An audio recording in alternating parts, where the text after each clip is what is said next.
My name is Katie Heffelfinger, and I am a street artist in New York City. Before I met Christie, I was a dumpster diver, kind of militant freegan. I even had like a freegan Thanksgiving I went to where everything had to be free. That was either out of the dumpster, given, or culled somehow out of the universe. So if you had a pie, it had to be free.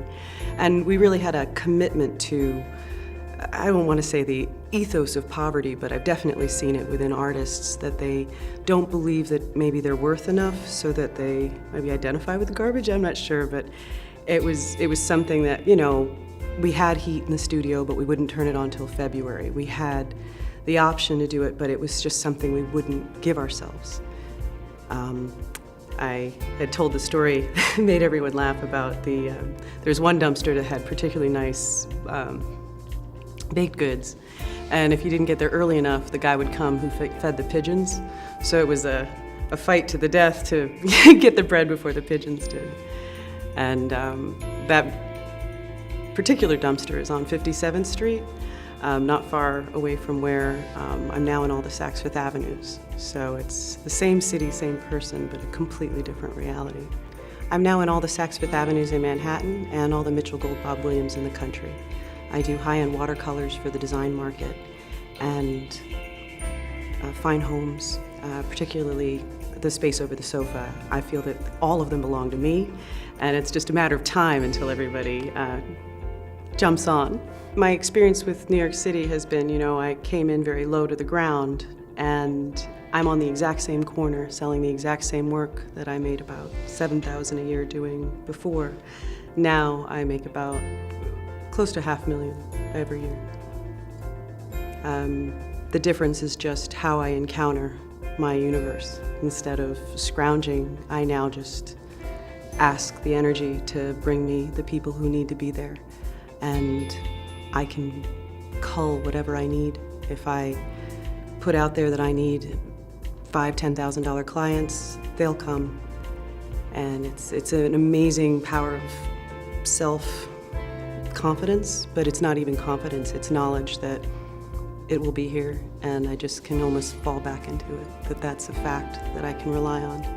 So, whereas before I was looking at this street as what I could get out of the dumpster, now I look for the wonderful people who are walking around and how I can connect with them and how I can make beautiful things for their lives. I was just trying to survive. I was just trying to make enough for rent or make enough for the next, you know, if I made $250, I was like, yes, we did it, you know.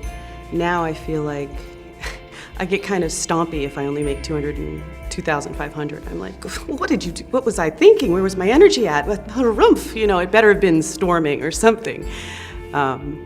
And they call me the queen of the meatpacking, all the other artists who set up. And I'm constantly, like, almost like I have a disorder, going up to them and saying, you know, your prices aren't high enough, you need to, and I've become like this advocate, you know, they know I'm coming. And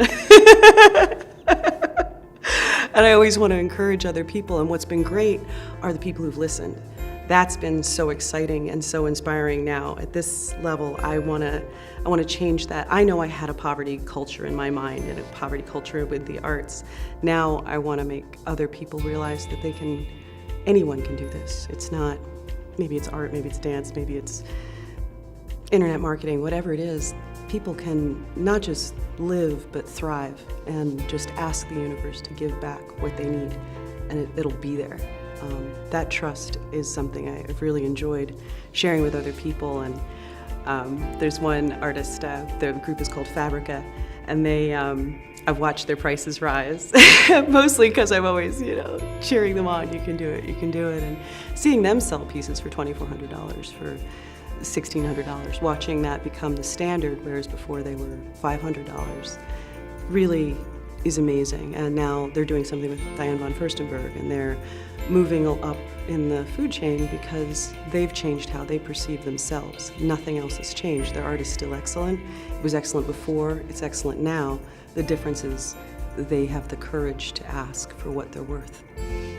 I started with the Abundance course, the 23 blocks, and then I went to Lover Above. That was really fulfilling. There's a Perfect Love series, which I enjoyed immensely. And then I've done any number of her group clearing events.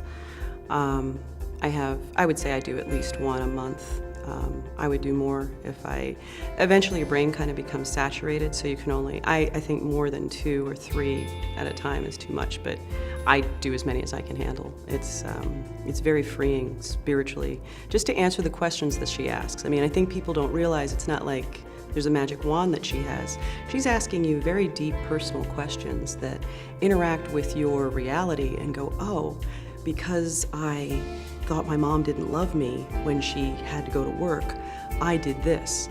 And it's these mistaken moments in your perception that she's helping you change. It's not magic, it's you stopping you from being awesome. And she just helps you open the door and see that. Her laugh. When I get to the point in listening and re-listening that I know when her laughs are coming, and I'm laughing almost before she does, and that laugh kind of just pierces the veil of your garbage and makes you realize, ooh, that's gotta suck. And she'll laugh, or something like that. That's a line from probably the first time that happened to me, and it was amazing. I feel like the best part of working with Christie is also, she's never really met me, she doesn't know me, but I feel like she's done so much for me at a distance. I wish her every possible happiness. I hope that she adds a decimal to her life every minute. What she's just done for my life alone has been so profound, but I can't wait till another million people meet her. And as more people meet her, I'm gonna encounter people who aren't playing victim roles, who, even if you're trying to sell a painting to someone who has issues in their life, it gums up the works. The idea of changing the world, literally, by changing how they're reacting to themselves, wow, that's something you can really put on a resume there. That's when you stand before God at the end of time, you definitely get a pat. And, I think she's done so much for so many people and changed suffering into skill, changed poverty into power. I mean, that's pretty amazing. The period between when I first heard her teachings until the period where I was listening every day and made it part of my just daily consciousness, I was having some sort of resistance. And I think the resistance was that, oh, this woo-woo stuff. I believed work had to be hard and there was something I had to do to make it happen. I don't really have to do anything. All I have to do is allow the good stuff to come through and not choose the bad stuff. It seems incredibly elementary to say it like that, but she often describes it as if you're not changing, you are putting massive force into your body to not change. I was doing that for years. I was rigidly, when I was a housewife, I was gonna be the best little Stepford housewife ever, but when I broke out of my choices, I could be an even better human being. I could be an even better Katie. And the better I got at being Katie, the more the universe started cheering me on and the easier things got. In one of the sessions, it was actually her and Cindy in a very long, she did like a marathon. I know that I'm into something good when I start passing out.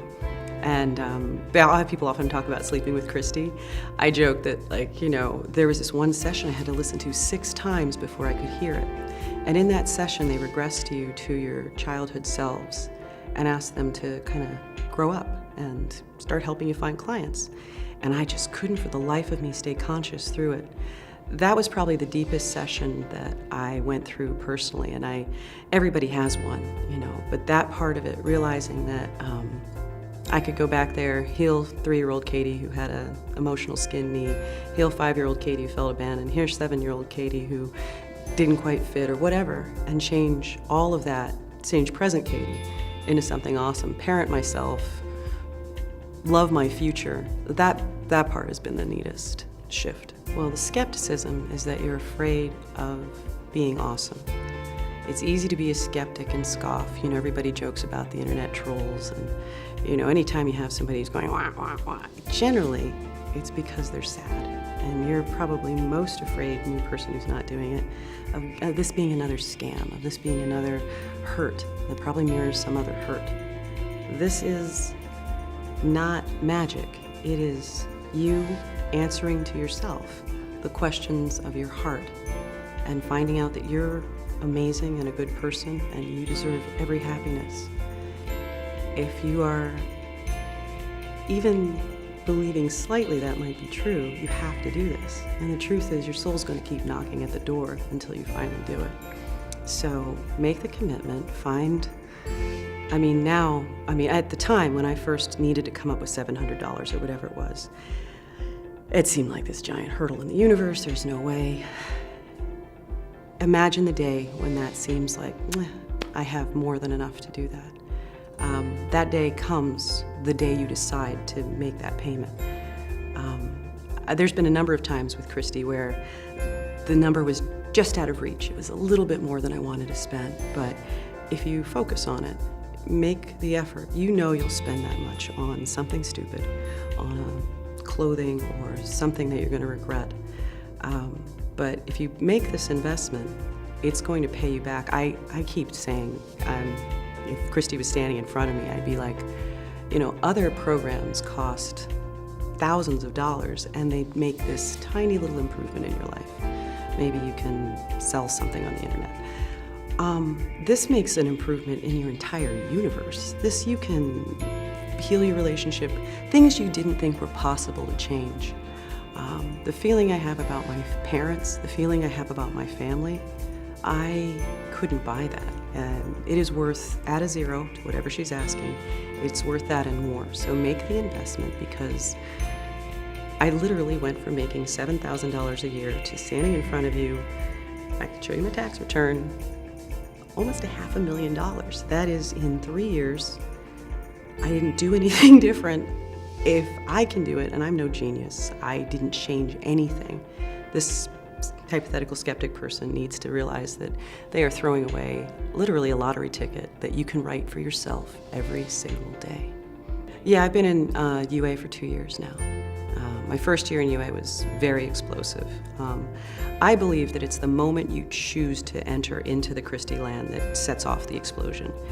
The echoes that occur then occur over time, but that's just kind of reality processing itself out. But pretty much the day I signed up was the day that I got one of the biggest contracts I've ever heard of an artist getting from a major manufacturer, and I would just say thank you. I'm so incredibly grateful for what you've done. Please don't stop, and please just keep making everyone's life better. Thank you, thank you.